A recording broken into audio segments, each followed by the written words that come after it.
Good morning, everyone. Good to have you here. Welcome to folks who are joining on the live stream or watching on video at a later date. My name is Matt Skinner. I'm on the staff here at Westminster, and along with Margaret Fox, our associate pastor for adult ministries. Welcome. This is another episode, another installment of The Good, the Bad, and the Uncanny, exploring the Older Testament. And today we're looking at the book of Exodus, an entire book of 40 chapters. 55 minutes from now, you'll say, well, I think I'm done with that. I think I know everything there is to know. A couple of quick announcements as people get settled in. We welcome you to grab a name tag if you're willing at your table. And if you're somebody who likes to follow along or just skip through a Bible, we've got some Bibles in the back as well that you're welcome to look at. Other announcements. One of the things that we're doing with this series is Margaret and I are interviewing Old Testament scholars each week and putting up about a half-hour-long video, people who know more than we do or people who have got extraordinary insights. And this week, Safwat Marzouk, who is an Egyptian-American Old Testament scholar, raised as a Christian, I believe in Cairo, reflects on Exodus, particularly out of his own context or his own identity as an Egyptian, and wonders, growing up, how come the Egyptians were always the enemy in everything, and what does that mean for him? It's, I think, a fascinating interview, and at least Margaret and I both loved it and learned a lot from it. So check that out if you have the time. Also, if you want to discuss Exodus further with me and Margaret, we are hosting a conversation on Wednesday, 6:45 to 8. It's in the Meisel room, which is that direction. We're also doing it in a hybrid format on Zoom. So I'll actually be on Zoom this week. Margaret will be in the room, and it'll be a great conversation. We're going to, we'll have some stuff prepared in terms of walking through a couple of passages from Exodus, but also, as always, any questions are fair game for us. We're all learning together. There's no expectation that you already know a lot of stuff about any of this. Speaking of discussing things, what I want to do to start us off is just have a brief discussion before we jump into Exodus itself. And what I want you to do is first just think on your own and see if you can come up with maybe 2 or 3 metaphors or images about God that are meaningful to you. And I put in parentheses, or you can say meaningful to someone you know if you can't think of any that are meaningful to you. Or maybe there are no images or metaphors about God. You just are happy to stick with God. If you wonder what I'm talking about, think of, for example, shepherd. There's an image that we sometimes use to describe who God is and how God relates to us. Creator might be an image or a metaphor or a descriptor of who God is. Friend might be another one. Healer or physician might be another one. There are many, but just spend a couple of seconds, spend about a minute thinking about that on your own, and then just turn to somebody or maybe 2 people at your table and just briefly discuss why those images or metaphors are particularly meaningful to you. Does that make sense? All right. Or if not meaningful to you, meaningful to an imaginary person that you can kind of. All right. So do that. If you're watching online, feel free to use the chat and tell us what some of those might be. They don't have to be traditional metaphors, too. You can just make one up. Parent, there's another one. So,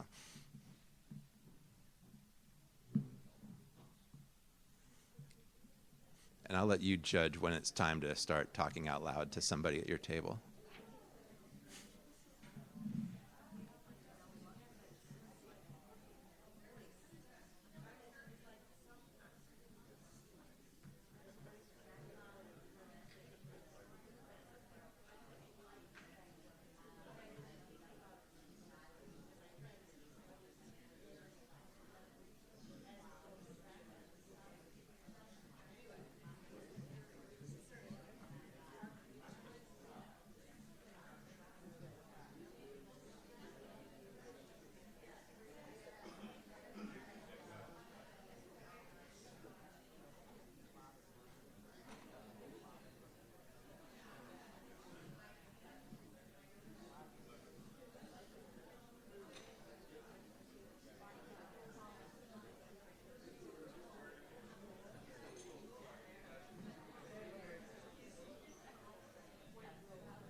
We'll give you about one more minute, and then I'll call you back.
All right.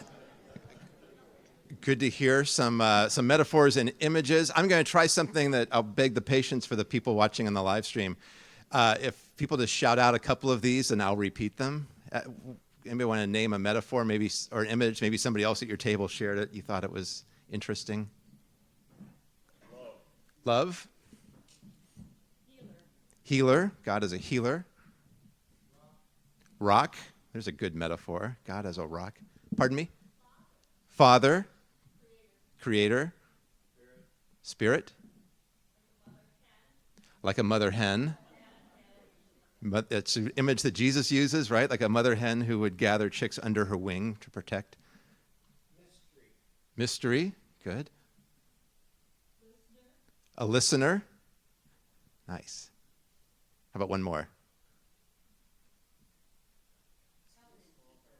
Covenant keeper and judge. Ooh, good one. I heard a quiet but still small voice. A still small voice. Lovely. That's in, yeah, that's going to show up when we do 1 Kings in a couple of weeks. And light. Good. Good. All right. I bring this up because in my mind, the book of Exodus introduces a whole host of understandings of who God is and how God promises to be among us. And so it's going to be fun to dig into Exodus to see that. One of the things that Margaret and I are trying to do with this series is make sure that if you come every week, you appreciate it and you enjoy it, but also if you just are able to drop in once upon a time, that also you'll be able to hit the ground running. And so if you've not been to any of these Sundays so far, this is, I think, our fourth one in this series, I want to let you know today is a great day for it to be your first day. So this is a real good day to just drop in. If you missed all of Genesis, don't worry about it at all. I mean it, because we're now all of a sudden at the heart, I think, of how the story that unfolds in the first 5 books of the Old Testament, we're really at the heart of how the ancient Israelites, as followers of a God they're learning to appreciate and learning about, this is where we really get into some deep questions of their own sense of who they are, their own identity. Just like any people group, any nation, any religion goes through times where they have to figure out who they are, where their identity gets formed. So we see some of that in Exodus, and it's an important historical threshold. I'll talk about that in just a second. Moving from Genesis into Exodus, we cross a historical threshold that's significant. Also a narrative threshold in terms of the story, what the story is, what's going on in the story, and also really a theological threshold. In other words, when you turn the page from Genesis to Exodus, get ready to walk through these doors, historically, narratively, and theologically. What do I mean by that? Well, first, in terms of the history, the book of Exodus, and we have a timeline over there that if you don't have a copy of, you might want. It's also available on the website. There's a big orange box on the right hand of the Adult Ed website. It's a long timeline, but there are 2 boxes there that describe where we're at this stage. Roughly 1500 to 1210 BCE, before the Common Era. That's a long period, about 300 years, when the Hebrews, as they're known by that in this part of Scripture, are enslaved in Egypt. And then around roughly 1200 BCE is the time of their escape. That's the historical change, but what I want you to notice is the very last line there where it says, note, Israel enters historical record on the Merneptah Stele in 1208 BCE, which I'm sure all of you read and said, oh, of course, the Merneptah Stele. I probably didn't know what we were talking about there, but that is the Merneptah Stele. A stele is just a big rock that people would carve records into, often kings or other important people, the great accomplishments of their reign. This was found, it's been dated to 1208 BCE, mostly because of what it talks about by this man named Merneptah, but it's the oldest known evidence we have for a people group called Israel outside of the Bible, right? So we've sometimes asked questions or been asked questions, do we know any of this actually ever really happened? Well, we at least know that in 1208, the Egyptians battled some people who had this name Israel. And there's this one little line on this stele, on this stone, that says, Israel is laid waste, its seed is no more. Probably some kind of a battle with a tribe that had that name, right? This isn't to say Israel was utterly wiped out or that clan was, but certainly they lost some kind of a battle during the time of Merneptah. So there you go. If you're ever in Cairo, you can see this. I've never been there. That's the historical threshold we're crossing over. We're also crossing this narrative threshold because in Exodus, one of the earliest verses in the book, it says, now a new king arose over Egypt who did not know Joseph. Remember, Joseph was the son of Jacob, one of Jacob's sons, goes to Egypt as an enslaved person, works his way up in the administration of Pharaoh's household, saves the nation by his administrative abilities during a famine. But what happens a few generations later, right? Now there arose a Pharaoh who did not know Joseph. Imagine at your job, right? And there's a new boss who doesn't know about the time, you saved the company 4 years ago, and all of a sudden, right, you've got to go back and convince the new Pharaoh that you're worth keeping. So what happens at the start of Exodus is just an intensification of slavery. What happens is the Pharaoh notices that these Hebrew people are reproducing. They're very fruitful. They're outnumbering the Egyptians. And he says, we're going to have trouble in our hands. Let's make it harder for them. And so the servitude becomes even more oppressive at Exodus 1, verse 8. We're also crossing a theological threshold. And now I'm jumping ahead. I'm cheating and going to Deuteronomy, which Margaret's going to teach on next week, as well as Leviticus and Numbers. It's going to be great, but so easy. So easy and entertaining, right? But I bring this up just to say the actual escape from Egypt, the Exodus itself, right? The deliverance out of servitude, I will say, and I'm not the only one who would say this is the most important story in the Older Testament in terms of how often it's repeated, how often it's referred to as this defining moment in the history of this people, but more so in their understanding of who God is. So in Deuteronomy 6, there's this line, when your children ask you in time to come, what's the meaning of the decrees and the statutes and the ordinances that the Lord our God has commanded you? This is the drive home from church, right? When the children say, remind me again why we have to go to church every Sunday. Like, what in the world is valuable about any of this, right? Maybe you've had those conversations. Maybe you've asked that question yourself, right? When your children say, why do we do all this stuff? Like, what's the point? Then you shall say to your children, we were Pharaoh's slaves in Egypt, but the Lord brought us out of Egypt with a mighty hand. In other words, I had to go to church, therefore you have to go to church, right? Not quite, right? But it's, back in the day, we were slaves, so you shouldn't complain. But this is the memory, right? This is the memory that they're trying to keep alive through so much of some of this legal material that we're going to encounter soon, which is at the heart of these people's identity, right? We were slaves in the land of Egypt. The Lord displayed before our eyes great and awesome signs and wonders against Egypt, against Pharaoh and all his household. He, that is the Lord, that's God, brought us out from there in order to bring us in, to give us the land that God promised on oath to our ancestors. Then the Lord commanded us to observe all these statutes, to fear the Lord our God for our lasting good, so as to keep us alive, as is now the case. If we diligently observe this entire commandment before the Lord our God, as God has commanded us, we will be in the right. And now, yes, we can stop at Dairy Queen on the way home, right? That's the drive home from church in this. But notice what's going on here, right? This is memory of God who delivered, but also a God who now gave us something, gave us these commands or these statutes or this law so that we might now arrive at a lasting good, right? To keep us alive, as is now the case, and as well that we might be in the right. A lot of times as Christians, we're taught to see the law as something negative, right? As something that just is all about showing us how bad we are or how sinful we are. This is a reminder that the Torah, the first 5 books of the Bible, present the law to us as this indescribably good gift. Margaret will sort out all the disturbing parts next week. That's what I mean then by this threshold, right? There are discoveries being made about who God is. What happens in Exodus? This is where we're flying quickly, right? To divide the book up into half, the first 15 chapters are about a liberation from slavery. How are the people brought out of enslavement in Egypt? 16 through 40, the creation of a nation.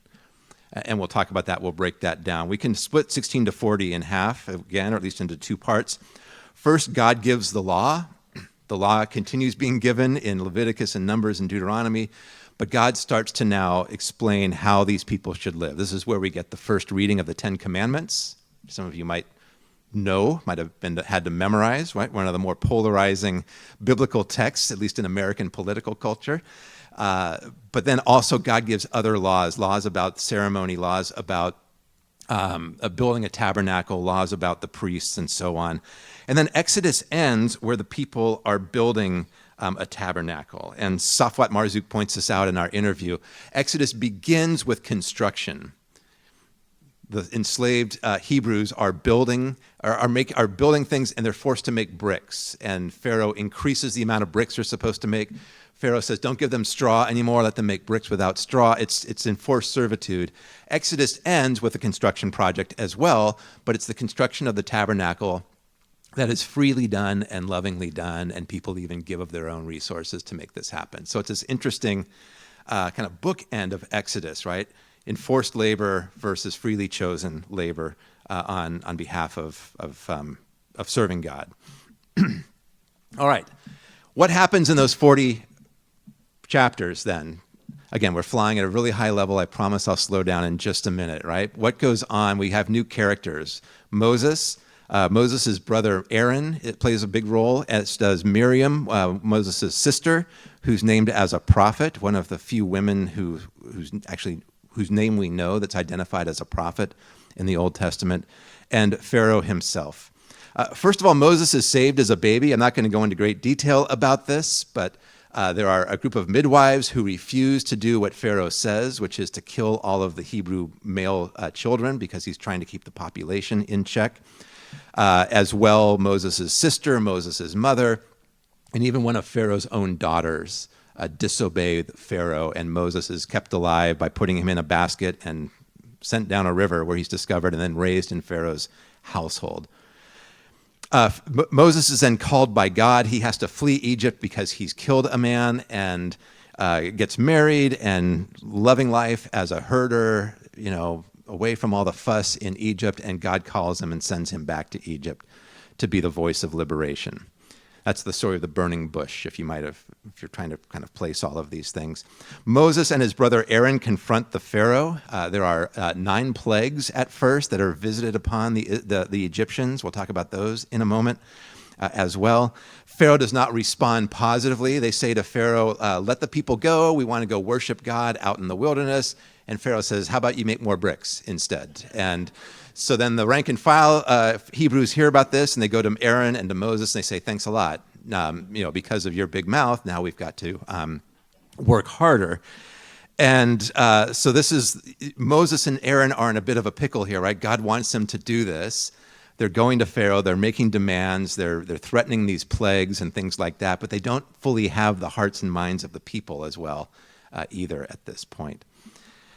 Finally, the 10th plague comes, which is horrific, which is the death of all of the firstborn in every household, including livestock, which we often overlook. Not to say that that's maybe more important than human deaths, but it's just a day of just utter destruction and utter death, except for those who keep the Passover meal. And this is the last plague where Pharaoh finally says, just get out, right? Just go.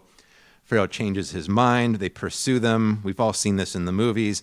Finally, freedom at the Red Sea, which also is probably better translated the Sea of Reeds. We don't know exactly what that means, but that you always need one useless bit of Bible trivia. when I teach at least. So this is interesting. We can skip over these, but now all of a sudden they have crossed over. They're in wilderness area. It's this huge amount of people. How are they going to survive? And so we get a story where God provides manna, provides this flaky material that keeps them alive, this food from heaven, bread from heaven. God, through Moses, helps them find water coming from a rock. God tells Moses to strike this rock with your staff, and somehow that unleashes water that was hidden behind it, some kind of a spring. They have a victory over somebody named Amalek. Again, how are these people going to survive? They're out there in the middle of nowhere. They've also looted the Egyptians, so they're carrying treasure that they brought with them. They look like just sitting ducks, and they managed to win a victory over somebody who's trying to kind of pick them off out there in the wilderness.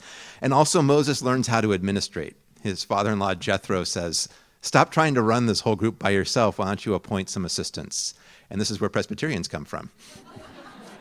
Right? They all have committees. Everybody's got their own responsibility. It's very orderly. But what we see there in those 3 chapters, right, are just how are they going to survive? And in each case, it's kind of a combination of God intervening or just wisdom, or maybe even a bit of good luck that works as well. They reach Mount Sinai. Moses goes up on the mountain and he receives the Decalogue, or the 10 words that we usually call the 10 Commandments. And then also much more law through chapters 21 through 34. There's an incident in the middle of this, the golden calf episode. You might remember this. Everybody's like, where's Moses? He's been on the mountain forever.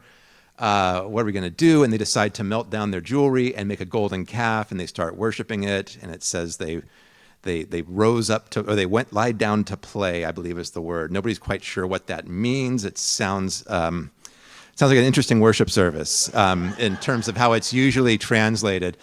And we'll come back to this scene in just a little bit, but Moses takes care of business. And then it ends with this creation of the tabernacle and different priestly equipment as well at the end of the story. When people say like, it's a new year, this year I'm going to read through the Bible from start to finish. That's what I'm going to do. They usually make it to Exodus 20. And then they say, I'm not sure this was a good idea. And then they email Margaret and they say, does it get any better? And Margaret says, yeah, not for a while. There are highlights. The point is, and we'll have to talk about this, law and narrative are intertwined in the second half of Exodus, into Leviticus, into Numbers, into Deuteronomy, and we'll talk a bit more about that. But for me, it's fascinating that whoever put this Bible together, the communities that put all these stories together and decided, let's start with these 5 books, chose, first of all, to tell stories, right? They chose, first of all, narrative. They didn't choose to write a confession, like some of the things we recite in church here, like these are the 10 things I believe. They chose to tell a story about this gradual process of coming to get to know this God, and they also included a lot of law. Again, we sometimes see law as that which restricts our freedom, but the way in which it talks about law is this life-giving opportunity from God. So that's the story of Exodus as a whole. What I want to do with our remaining time, and something that I think would be more productive than just summarizing, is to ask the question, how does Exodus show us a growing or an expanding or a richer understanding of who God is? Like I said before, right, that they choose narrative as their primary means of saying, who are we? How did we get here? Who is this God that we're trying to follow? Exodus does this in narrative form, and I think introduces us to a lot of ways of talking about God, to go back to that question of, what metaphors or what images do you use? But I want to pause here too, recognizing I've just covered a lot of ground and a lot of time and used some fancy words that might not have been helpful. Are there any questions or things that I've missed, or any way I've offended anybody more than usual that we should stop and take care of? Margaret's got a microphone, which will help our folks watching. This is more of a generic question, but I'm wondering why we call it the Older Testament and not the Old Testament in this class. Maybe you covered this in a previous class. We talked about it one Wednesday. It means the same thing. It's one way that I think we're trying to kind of retrain our language to not assume that old means bad, or old means obsolete or surpassed or replaced. I have plenty of older things in my house I'm going to keep on to, and I've got newer things. right, as well. But when something's like, that's really old, I feel like, it's very subtle, and it's not the only thing, but it's to try to make us interrogate, are we making value judgments about this part of the Bible? So it's a good question. We never really explained that openly or in a large group. Yeah.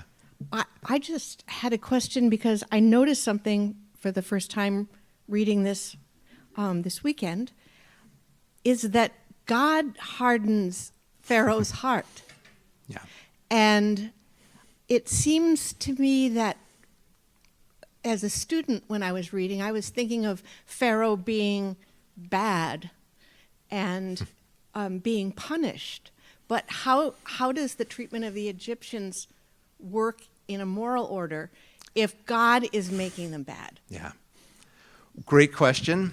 One I was not going to talk about this morning, but was going to come back to on Wednesday, which isn't to say I'm not going to talk about it now, but you're right. So there's this back and forth where Moses keeps going to Pharaoh and saying, let my people go, there's going to be another plague. And the refrain is usually God hardened Pharaoh's heart. There are a couple of places where it says Pharaoh hardened his own heart. So it's not entirely consistent, which is, to me, just makes it more interesting in terms of what's going on here. And you're right, like Egypt is considered this, it's like the nation and Pharaoh himself almost function as like this rival god or this just force of oppression that's almost faceless. And what you're saying, what you're pointing out is it almost sounds like God is somehow manipulating that as well, which raises questions about God's own trustworthiness and things like that. So I don't have a good answer for it. To me, it's one of the stickiest or one of the most difficult aspects of Exodus for me to figure out, like what that means. There is no sympathy for Pharaoh at all in the telling of this story. He just appears to be a slave master and a bully and this symbol of oppression. And he's a very flat character, my English teacher would say, right? There's no dimensionality about him that makes him especially interesting. So yeah, I think I'm just trying to intensify the question, which I hope is fair. And I'm just going to plug the Safwat Marzouk scholar video where we don't talk about that question in particular, but that question of Pharaoh as a flat character, as a sort of comic book evil. What is that like reading that from the perspective of a Christian Egyptian is fascinating. So Yeah. do listen to that. Right. Matt, do you Got want to one take more, some and then right behind you. Actually, I have a response to that. There you go. From the Jewish point of view, I believe that the idea is, even though slavery was a horrible lifestyle, that people needed to leave it behind completely and be willing to go on this journey with Moses.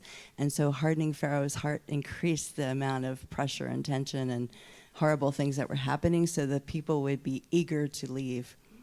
So I think that's the Jewish point of view. Thank you. I need to keep moving. And it's a long walk. It's a real long walk to get back to you for Margaret. Is this a follow-up?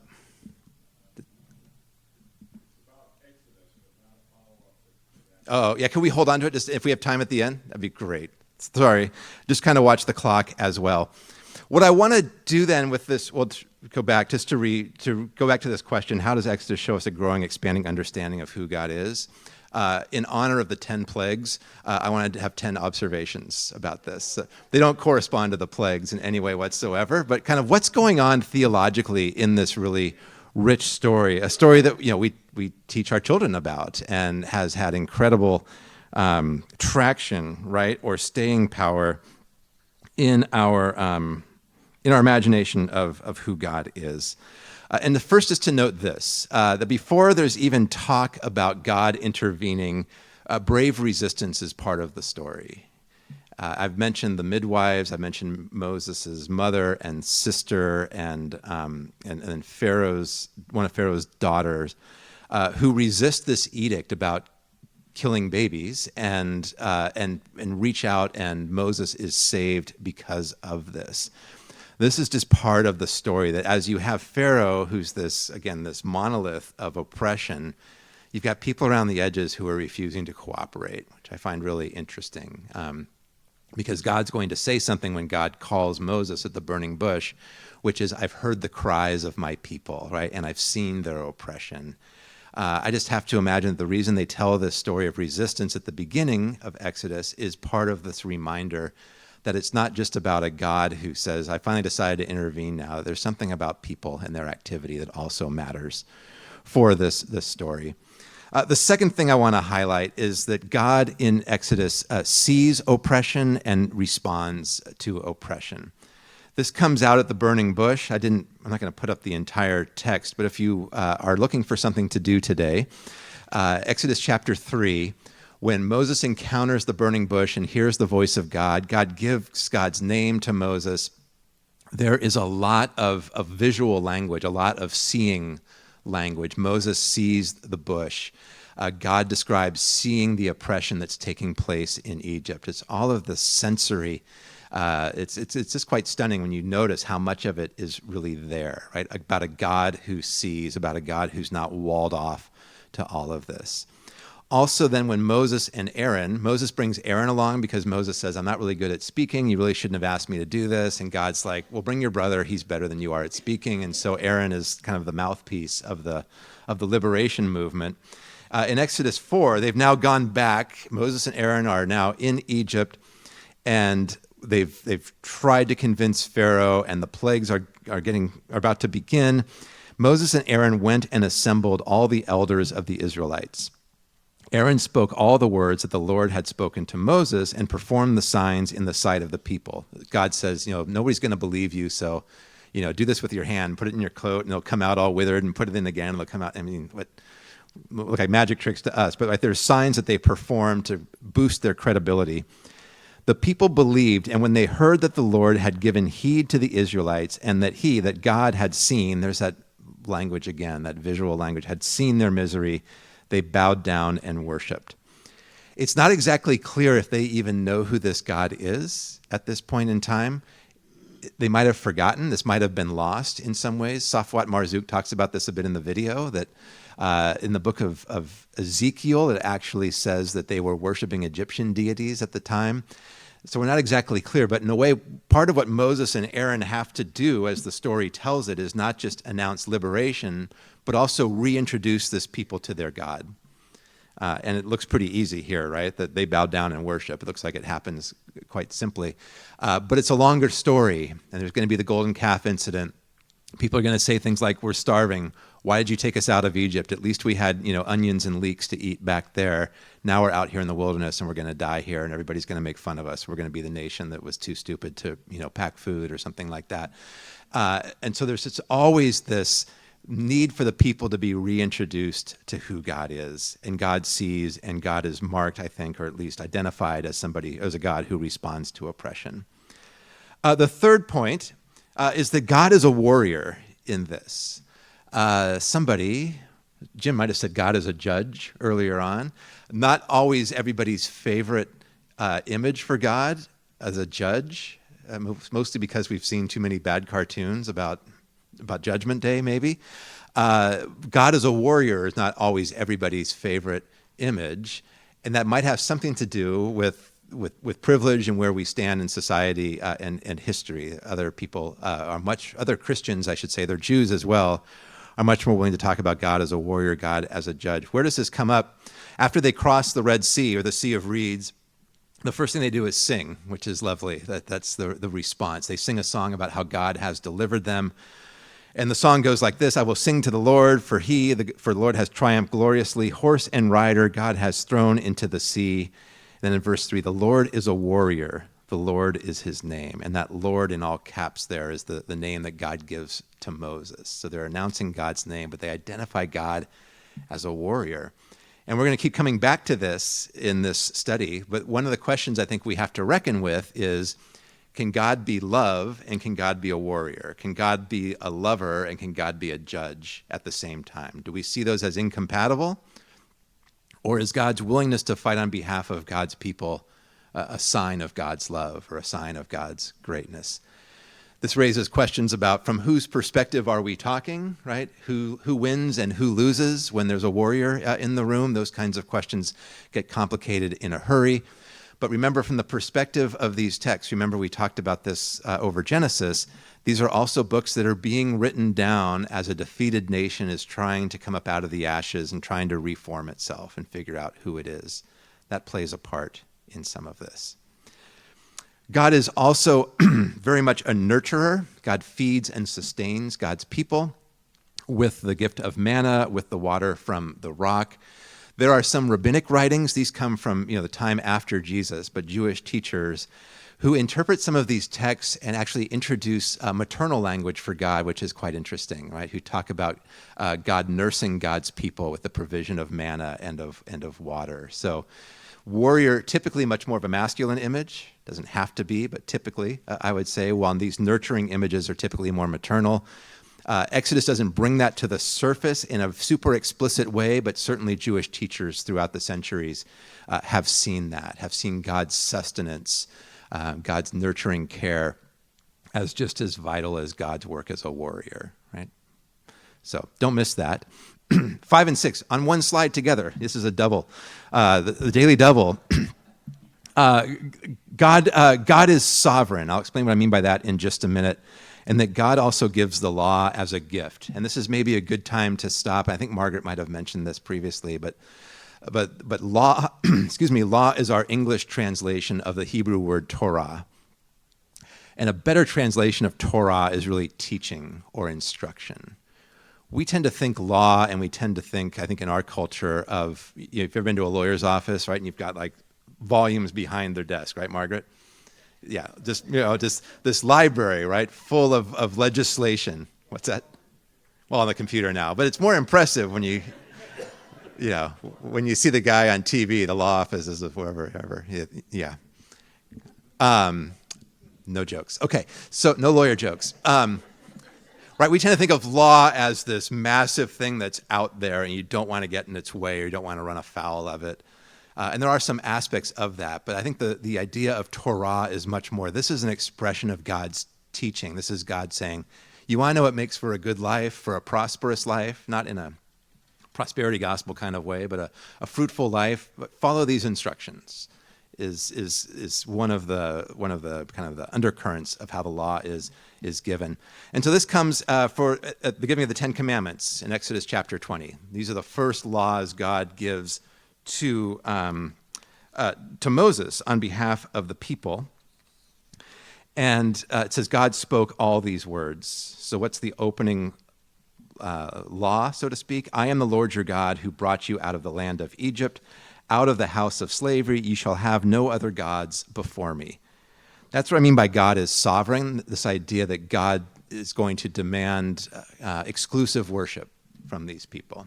Right? No other gods before me. In a world, at least then, the imagination was there are gods everywhere. Gods are limited to certain places. Gods back certain kings and certain armies. This is God saying, I will be your only God. This is what I want from you. That's what I mean by sovereign, this idea of now in the mind of the Hebrews, God's exclusivity is starting to come to the surface. It was there, I think, in the calling of Abraham that we looked at in Genesis, but here we really see it.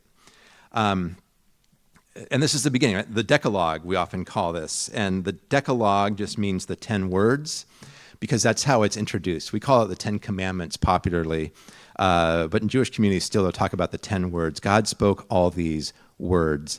What's the first commandment?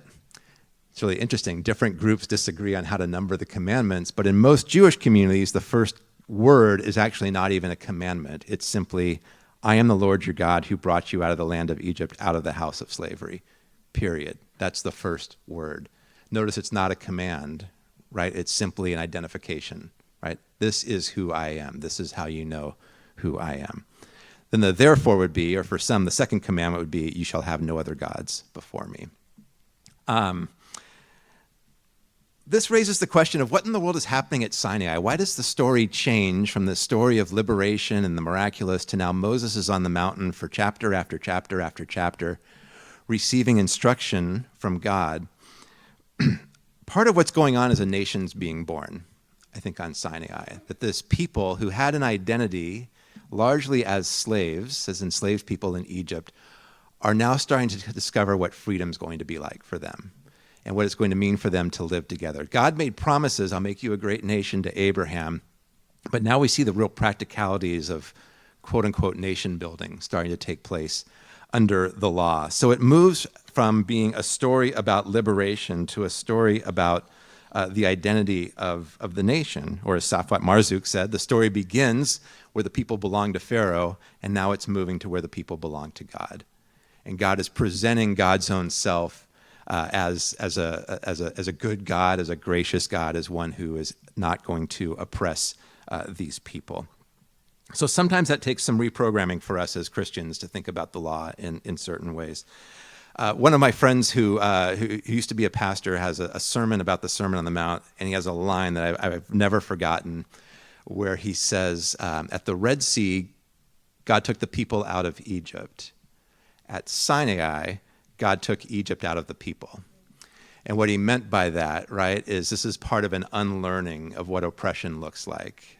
Who's most likely to become an oppressor in the future or an abuser in the future? Somebody who's been oppressed or abused in the past. Not always, right? But it's this way in which this kind of behavior gets imprinted sometimes on human societies. And so how do we see the law as God trying to undo this notion of a monolith of oppression, which may or may not be fair to Pharaoh and to the ancient Egyptians, but as the story tells it. All right, we're only on 7. God and intercession. This is a God who actually listens. Listener was one of the things that was said earlier. A rather long story here, or long text here, but I want to briefly explain it. This is just after the golden calf incident. Moses is up on the mountain having the time of his life, seeing the glory of God and getting the law and writing stuff down. It's the best retreat ever. And if you're an introvert, you would love it. He's all alone up there, right? This is just great. Moses is thrilled. And down at the base of the mountain, all of a sudden they're worshiping a golden calf and saying, these are the gods that brought you out of Egypt. And it looks like an orgy has broken out or something. And so the Lord says to Moses, go down at once. Your people, interesting, this is God speaking, your people, whom you brought up out of the land of Egypt, have acted perversely. They have been quick to turn aside from the way that I commanded them. They have cast for themselves an image of a calf. Now let me alone so that my wrath may burn hot against them and I may consume them. And of you I will make a great nation. In other words, forget all those losers, Moses, right? I'm going to choose you and we're going to start over from scratch. But Moses implored the Lord his God and said, O Lord, why does your wrath burn hot against your people, whom you brought out of the land of Egypt with great power and with a mighty hand? Turn from your fierce wrath, change your mind, and do not bring disaster on your people. Remember Abraham, Isaac, and Jacob. Remember the people of Genesis, right, to whom you gave a promise, your servants, how you swore to them by your own self, right? You made as a God, you can't make a promise with anybody greater, but you swore by your own integrity as God, saying to them, I will multiply your descendants like the stars of heaven, and all the land that I have promised I will give to your descendants, and they shall inherit it forever. And the Lord changed God's mind, right? God changes God's mind about the disaster that God planned to bring on God's people. So this God can be persuaded. This God needs to be reminded sometimes of God's promises. You might think I would prefer a God who's not so flighty, maybe not so much of a hothead, but this is the story, at least for now, right? But Moses stands up for the people and stands against God and says, you need to keep your promises, which I love. Somebody asked me last week, why do I love the Jacob story so much? It's because it's similar to this, right? That this is a God who's willing to kind of roll up the sleeves and mix it up a bit with God's people without smiting us. 8, God accompanies.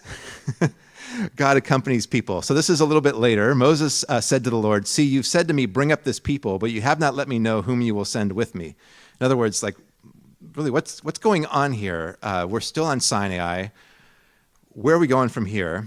Moses says, show me your ways so that I may know you and find favor in your sight.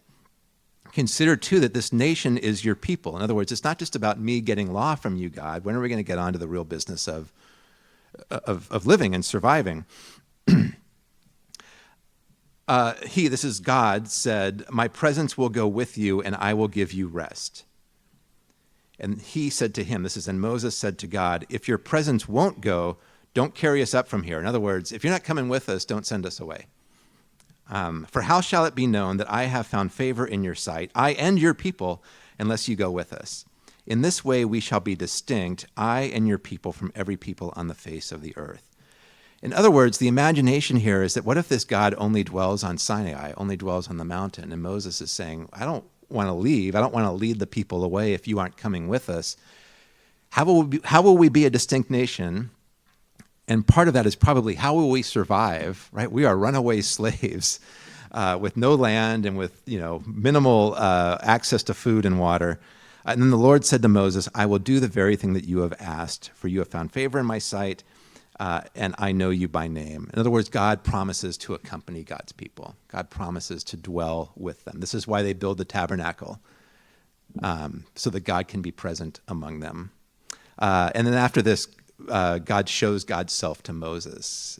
God says, you can only see my backside, because if you saw my face, you would die. So Moses hides in the cleft of a rock, and the glory of the Lord passes by. And Moses is allowed to see kind of God's trailing end or something like that. Peculiar story, right? What would God's backside look like? But this gets back to this idea of a God who's not just this force of power and lightning and law on the top of a mountain, but pledges to be with God's people. I want to go back a bit into the story of Pharaoh and just talk a little bit as well about how this God is integrated in the environment. And just to note a couple of things. This is a really bizarre painting that I found, and just now it's my favorite painting. But when these plagues are given, one of the plagues is frogs. Like all these frogs come out of the Nile and just overrun Egypt. So you think you've got it bad with mice this time of year? Could be frogs. The first 9 plagues are interesting to me, to a lot of people, right? The Nile's water turns to blood. That's horrific. When you think about the Nile as the source of life in Egypt, now as well as then, in terms of cultivating the land, etc. Frogs emerge from the Nile. Gnats, or it could be mosquitoes, the translation's not quite clear, afflict people and animals. We live in Minnesota, we know what that's like. Swarms of flies that not only afflict the Egyptians, but get into their dwellings. Not pleasant. Pestilence that comes upon the livestock. Boils that afflict people, but also the livestock. Hail comes that ends up damaging people, animals, and plants. Locusts that eat up the vegetation. And then a darkness that covers the land. What's the theme behind all of these, right? They all are, in some ways, ecological, or all involve what we would call the natural world in some way, shape, or form. So the idea of a God who sends plagues is not inviting to me or not appealing to me. But part of what's going on here is this idea of a God who still is deeply ingrained in the natural world and, I don't want to say exercises control over, but in some ways is known by this idea of how the natural world operates. Part of what you could say is going on is there's an imbalance in the world, right? Things aren't working the way they're supposed to. The ecosystem is out of whack in some way, shape, or form. So instead of focusing on who's to blame in all of this, I think it's valuable to think about this as, what does oppression do to people? We see the human cost of it in the story about the Hebrews. There's also a way in which the land itself is suffering, that things are just askew, that we don't live separate from our ecosystem. So I appreciate that there's some kind of environmental, for lack of a better word, focus going on with these plagues. And then the 10th plague, of course, is the death of firstborn humans, but then again, also livestock. The last thing I want to say is this idea of God as a liberator, which is so incredibly powerful in so many ways. In some ways, we reenact the Red Sea deliverance with every baptism, right? Again, of a safe passage through water. There are ways in which the return from the exile is seen as a new exodus. There are ways in which the movement of Jesus is seen as a new exodus, as a new deliverance out of one way of life into a new, richer, freer way of life. So it has all sorts of traction in the Bible, but also, I think, in our shared life. And the way the narrative is presented to us, there it is in the Bible. It's a story about God. It's a story about getting to learn who God is. In many ways, the story and how it's been remembered has urged us to identify with the liberated Hebrews, right? That's, after all, they're the main character in the story, so to speak. And so much of our liturgy is a reminder of that. So much of our own theology is a reminder of that. And this is where the interview with Safwat Marzouk was so helpful and interesting to me. We must also find ways to read it so that we see how we resemble Pharaoh and his oppression, right? Go Down Moses, right? One of the more famous of the African-American spirituals, which is basically a story about go demand to Pharaoh, right? Let my people go. There's more is going on than just retelling the story of Exodus, right? This is a complaint about slavery in our country. The other photo is just forced labor of imprisoned people as well, right? Where are the places in which we might open ourselves up to see God as a liberator, not just on our side, right, but also the ways in which we stand against God's liberation. So how can we make Pharaoh a little bit more of a three-dimensional character who's not just a villain who's destined to be a villain, right? But Pharaoh is also potentially all of us, right, in the choices we make, in the ways we overlook the oppression of others. So see Exodus as the rollicking good story that it is, but also see it as, in some ways, a warning, right, about the nature of power and how it's used and how it's misused. And if God is indeed a liberator, that's why this Exodus story is so valuable, why it has so much traction. That's something we need to tend to. Those are my 10 points. What I'd like to do is have some discussion about which of those resonates with you. These aren't the only 10. There's probably more coming out of Exodus, and there certainly are more in the Bible. But here I think are 10 things that Exodus asks us to notice about how this God is engaged in the life of the world. I was going to do smaller groups, but I think we'll just do large. It'll give Margaret a chance to run around the room, which is always my favorite thing to do when she's teaching. Do any of these catch your attention? They might raise questions for you too, or how do some of these still apply today, or are we just reading about an old story and that's kind of nice for posterity, or are these still active in our imagination in helpful or hurtful ways?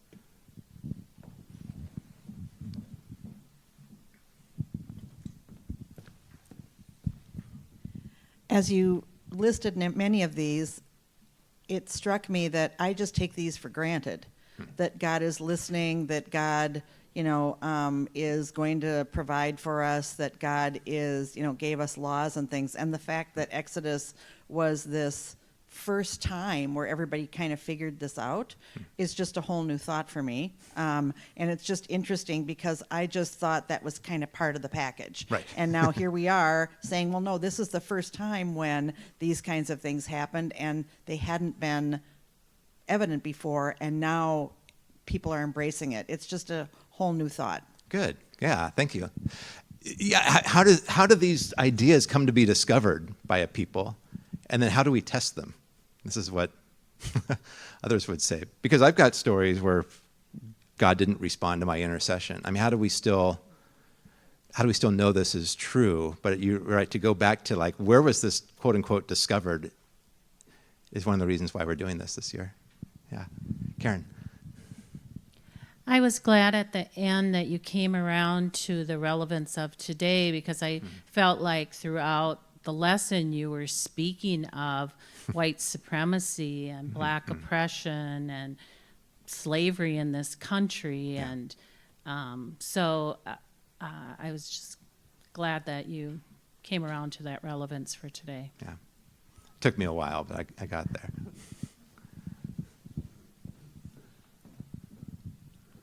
One that has resonated with me a bit more is, as a parent, is God gives the law as a gift, where, and especially appreciating God's frustrations at times as well, but knowing that your child may not always like the rules and teachings that you have set out for you, but we're doing our best to teach them for their own good. Yeah. Thank you.